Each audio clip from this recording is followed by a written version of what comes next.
नमस्कार, मेरा नाम भाऊ तोरसेकर। आप देख रहे हैं प्रतिपक्ष। दोस्तों, मुझे विश्वास है कि बिहार में जो सरकार गिर गई और नई सरकार आ रही है, उससे भाजपा के बहुत सारे सपोर्टर है, समर्थक है, वो नाराज़ हो गए और शुरू हो गया नीतीश कुमार को गाली देना शुरू हो गया। और वो होना ही था।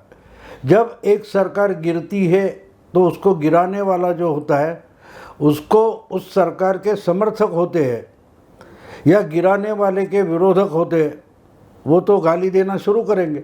तो बीजेपी वालों ने नीतीश को गाली देना कोई गलत बात नहीं है। और ये मानो 8 साल पहले भी हुआ था, 8-9 साल पहले, जब 2014 में नीतीश कुमार ने बीजेपी से नाता तोड़ा और उनका सपोर्ट बीजेपी ने खींच लिया था पीछे, तो मानो जल्द ही वो सरकार गिरने ही वाली थी। लेकिन लालू और कांग्रेस ने अपना सपोर्ट दिया और उनको बचाया। लेकिन कांग्रेस और लालू ने जो सपोर्ट दिया था उसका कोई मतलब था। उन्होंने नीतीश को सपोर्ट नहीं दिया था। नीतीश को सपोर्ट नहीं दिया था। नीतीश के पास 112 एमएलएस थे, विधायक थे, तो उनको थोड़े कुछ 10-15 विधायकों की सपोर्ट की ज़रूरत थी सरकार चलाने के लिए। और बीजेपी के पास 90 से ज़्यादा विधायक थे। दोनों मिलकर 200 से ज़्यादा एमएलएस थे बीजेपी और नीतीश के। तो उसमें से 90 अगर खिलाफ जाते तो सरकार गिरने वाली थी। लेकिन सामने जो कांग्रेस के पास मेरा ख्याल है 7-8 विधायक थे और लालू के पास 22-24 थे, तो उन्होंने सपोर्ट किया, सरकार बच गई। और उसके बाद जब 2014 के चुनाव में नीतीश का सफाया हो गया, तब नीतीश को लाचार होकर उसी लालू के पीछे साथ जाना पड़ा। और उन्होंने अगर क्या किया है, तो जो आरजेडी लालू की पार्टी थी, राष्ट्रीय जनता दल, वो खत्म होने के कगार पर थी, उसको बचा लिया था, कांग्रेस को बचा लिया था। लेकिन उससे भी बड़ी बात, अगर बड़ा गुनाह हम बोल सकते हैं नीतीश के लिए, नीतीश के खुद के लिए, नीतीश की खुद की पार्टी जेडीयू जो है, जनता दल यूनाइटेड, उसके लिए भी बड़ा गुनाह अगर नीतीश ने किया है, तो वो 2013 के बाद 14 के बाद वो लालू के साथ चले गए। 2015 के चुनाव में वो उनकी बहुत भारी गलती थी। उनको लगता था कि मेरा सर्वाइवल, मुझे बचना चाहिए, मेरी पार्टी को बचाना चाहिए, जेडीयू को बचाना चाहिए, इसलिए नीतीश लालू के साथ चले गए थे। लेकिन उन्होंने खुद को नहीं बचाया। एक्चुअली ये बात हुई कि उनकी चीफ मिनिस्टरशिप बची, वो मुख्यमंत्री बने रहे। 2014 से लेकर आज तक 8 साल हुए, नीतीश कुमार अपनी जगह चीफ मिनिस्टर बने हुए। कभी बीजेपी के साथ रहे होंगे, कभी लालू के साथ रहे होंगे, अभी फिर लालू की पार्टी के साथ गए। लेकिन नुकसान किसका हो गया हमें देखना ज़रूरी है। हम अगर राजनीति समझना चाहते, आप सपोर्ट किसको भी करो, अपोज किसके भी साथ रहो, लेकिन विरोध किसका भी करो, लेकिन एक बात समझ लीजिए कि हम जब राजनीति में एक्टिव नहीं है, हम अलग बैठे, हम इसको सपोर्ट करते या उसको सपोर्ट करते, समर्थन करते, फिर भी हम राजनीति में एक्टिव अगर नहीं है, तो हमें राजनीति समझना ज़रूरी होता है। तो जिसका समर्थन हम कर रहे उसका नुकसान हो गया, उससे किसी ने दगा किया, तो गुस्सा आना लाजमी है, स्वाभाविक है। लेकिन फिर भी हमें इसके कारण समझना ज़रूरी होता है। अगर नीतीश की चीफ मिनिस्टरशिप बची और आज तक बची है, मेरा ख्याल है 2005 से लेकर आज तक नीतीश की चीफ मिनिस्टरशिप बची है, तो एक बात हमें ध्यान में रखना पड़ेगा कि क्या नीतीश की पार्टी का भला हुआ या नुकसान हुआ। 2005 में बीजेपी और नीतीश को मिलकर बिल्कुल थोड़ा सा बहुमत मिला था, मेजॉरिटी मिली थी और वो चीफ मिनिस्टर बने थे। लेकिन 2010 में उन्होंने 5 साल में जो काम किया था उससे खुश होकर लोगों ने इनको इतने भर भर कर वोट दिए थे कि लालू की पार्टी का सफाया हो गया। मानो कम से कम 20 साल बाद लालू का सुपड़ा साफ हो गया। जो लालू 2000 साल के बाद यानी 90 के बाद सत्ता में थे, उनकी बीवी चीफ मिनिस्टर बनी थी, यहाँ तक था, बार बार लालू जीतते थे, किसी को जीतने नहीं देते थे। वही लालू 2010 के चुनाव में इतनी बुरी तरह से हार गए कि उनके पास सिर्फ 22-24 एमएलए बचे थे। तो ऐसी सफाया जिसका हुआ था उसको संजीवनी देने का जुल्म या गुनाह नीतीश ने किया, जिसके परिणाम वो आज भुगत रहे। आपको लगेगा वो चीफ मिनिस्टर है, ठीक है। एक इंसान अपने खुद के अहंकार के लिए, मतलब के लिए इस ढंग की जब राजनीति करता है तो वो उसके लिए अच्छा रहेगा, लेकिन उसकी पार्टी के लिए वो नुकसानदेह होता है। और नीतीश ने बार बार जो राजनीति की है उससे उन्होंने खुद का नुकसान नहीं किया, लेकिन पार्टी का नुकसान किया। और अगर ऐसे ही इंसान का दूसरा कोई ऐसा ही हमें राजनीति में ढूंढना है तो शरद पवार छोड़कर और कोई हो ही नहीं सकता। सिर्फ शरद पवार महाराष्ट्र में ऐसे राजनेता रहे कि जिन्होंने आत्मकेंद्री राजनीति करते करते अपनी ही पार्टी का सत्यानाश बार बार किया है, वो टिके रहे। आज हम अगर नीतीश की तरफ देखते तो 2005 से लेकर आज तक यानी मानो 17 साल वो चीफ मिनिस्टर बने रहे। दूसरी तरफ 2096 से आज तक 26 साल से ज़्यादा नीतीश कुमार बिहार की राजनीति में एक प्रमुख नेता बनकर रहे। लेकिन क्या नीतीश की पार्टी बड़ी हो चुकी है, अच्छी हो चुकी है, तगड़ी हो चुकी है? नहीं, बिल्कुल। नीतीश के इसी बर्ताव ने, उनके आत्मकेंद्रीय और अहंकारी राजनीति ने उनकी पार्टी का सत्यानाश कर दिया। पहले समता पार्टी हुआ करती थी जब जॉर्ज फर्नांडिस उनके नेता थे, फिर जॉर्ज फर्नांडिस की तबीयत बिगड़ गई, लेकिन बीजेपी के साथ रहते हुए और पासवान, शरद यादव इनको साथ लेते हुए, लालू से टक्कर देते हुए नीतीश अपनी लीडरशिप खड़े करने में लगे।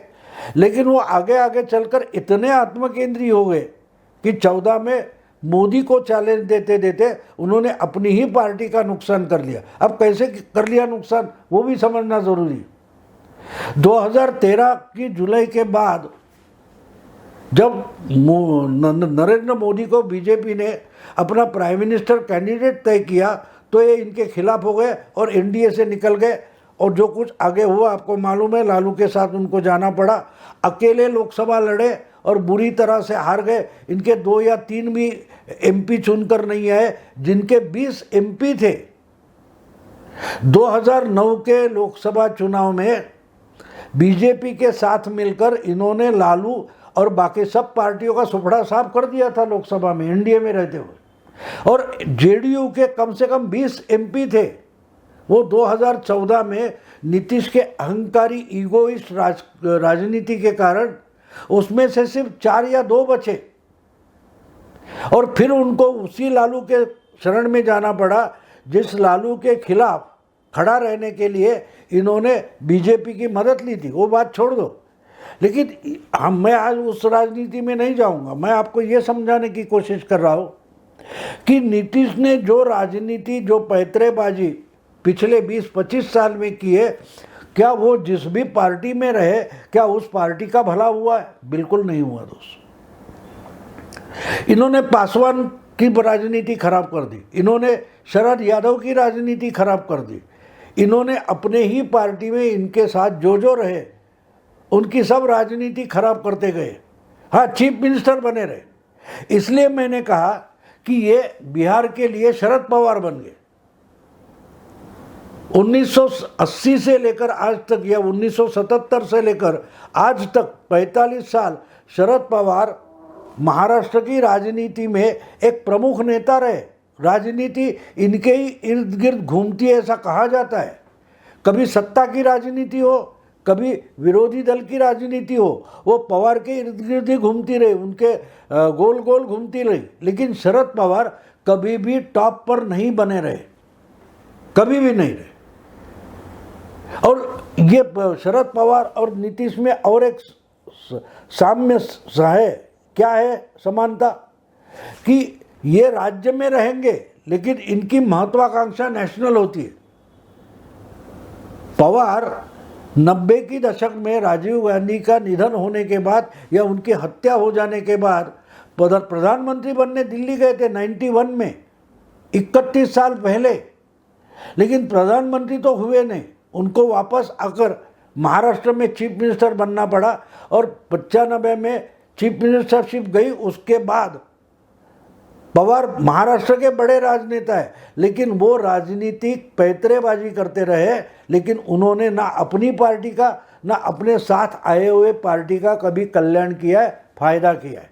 इसलिए मैं बोल रहा हूँ कि नीतीश कुमार भी अब बिहार के लिए शरद पवार बन गए।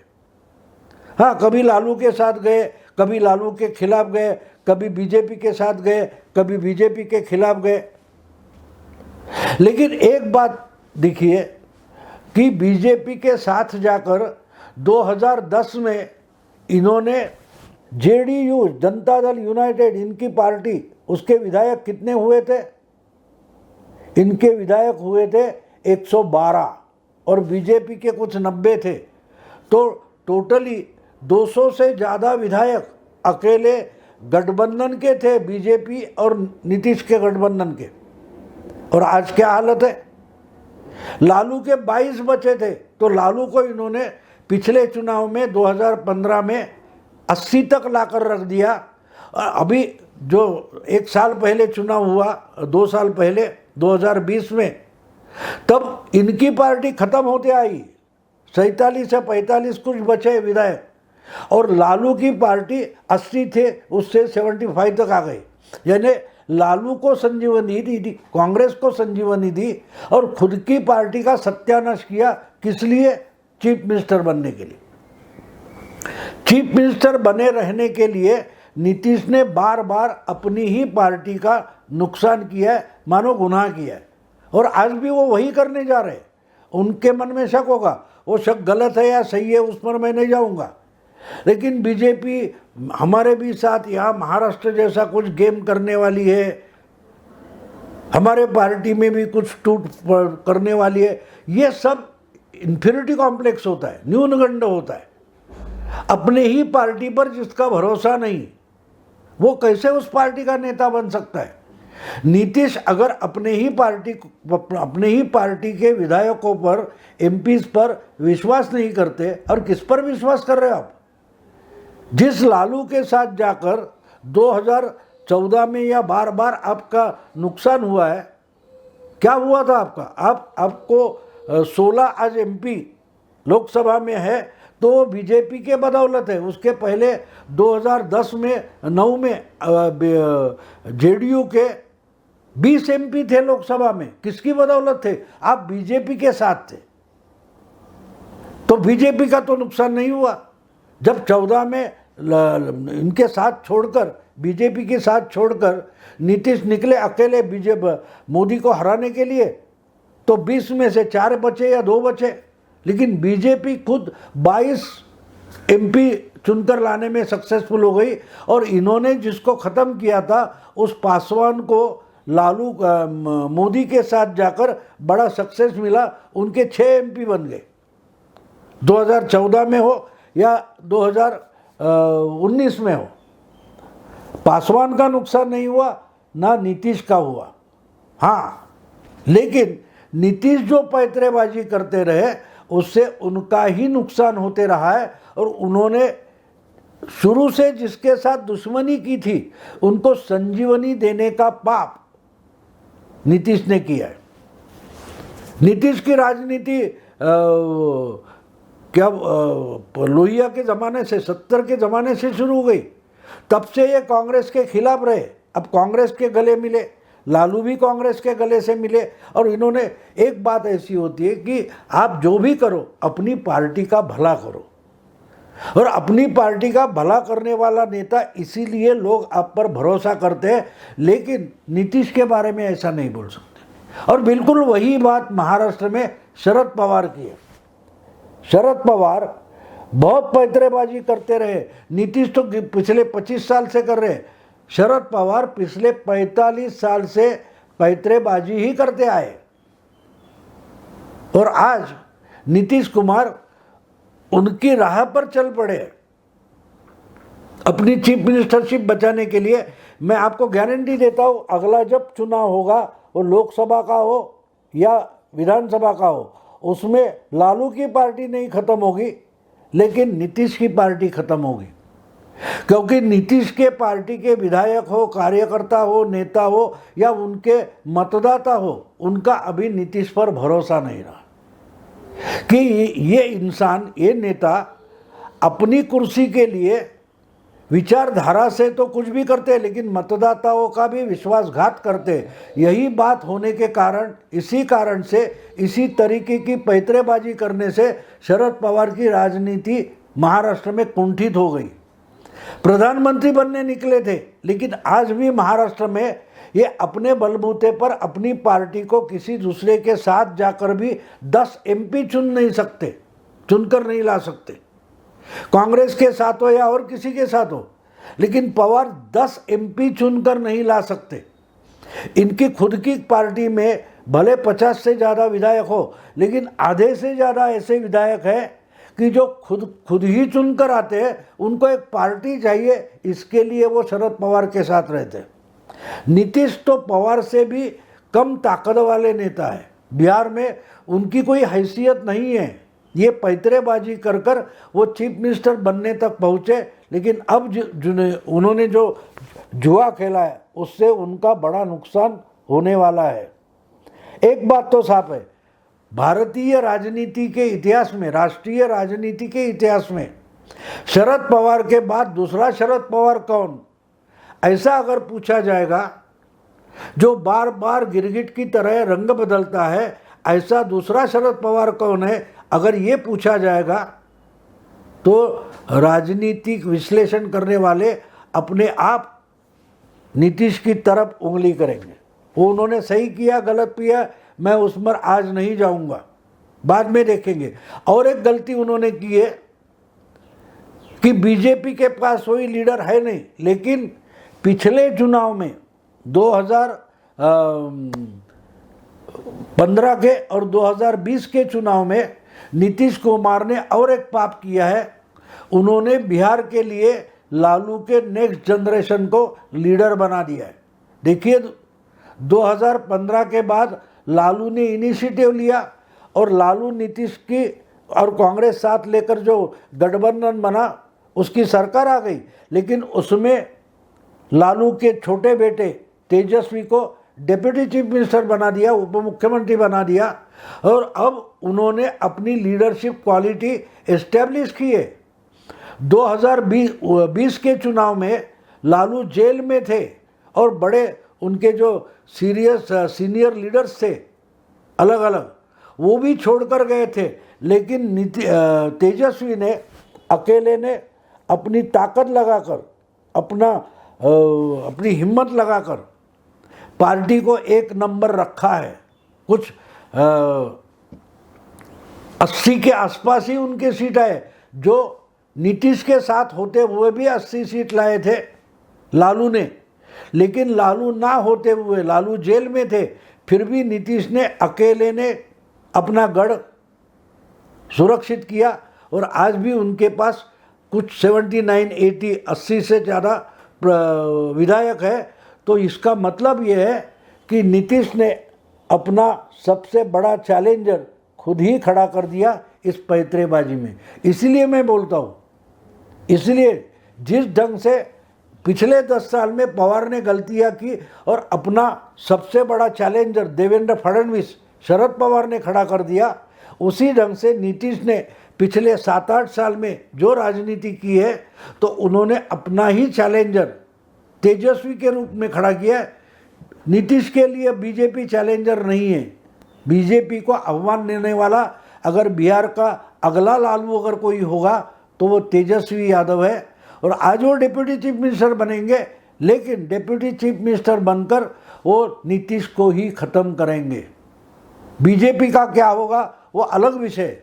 लेकिन आज मैं इतना ही बोलूँगा कि जो कुछ बिहार में हुआ है पिछले 2-3 दिन में, इसका मतलब साफ है, नीतीश कुमार बिहार के लिए शरद पवार बन गए। दोस्तों, अगर ये वीडियो आपको पसंद आए तो लाइक कीजिए, शेयर कीजिए, प्रतिपक्ष को सब्सक्राइब कीजिए। नमस्कार।